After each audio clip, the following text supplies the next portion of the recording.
வாழ்க்கையில் ஒருவருடைய உழைப்பும் தியாகமும் ஊறுகாய் மாதிரி ஒதுக்கப்பட்டுன்னு வச்சிங்களேன், தூக்கி போட்டோன்னு வச்சுக்கிங்க, அதுதான் வாழ்க்கையில் மிகப்பெரிய கொடுமையாக இருக்கும். அந்த நிலைமையில் உட்காந்துருக்கேன்.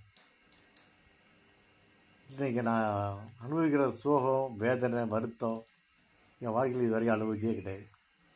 உச்சக்கட்ட சோகத்தில் உட்காந்துருக்கேன். வேறு வழி இல்லாமல் உட்காந்துருக்கேன்.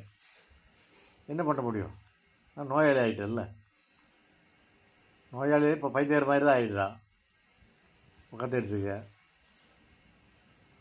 மனத்தளவுற கடவுள்கிட்ட வேண்டிக்கிறேன், இதுக்கு மேலே என்னை சோதிக்க வேண்டாம் கடவுளே, இதுதான் சரியான நேரம், இன்னொரு கூட்டு போயிட்டு அமைதியாக வாழணும்னு நினைக்கிறேன். வாழ்ந்து போகிறோம், சாதிச்சிட்டேன், இன்னும் கூட்டு போயிட்டு கடவுளே, என்னுடைய ஊறுகாயை மாறிட்டேன்.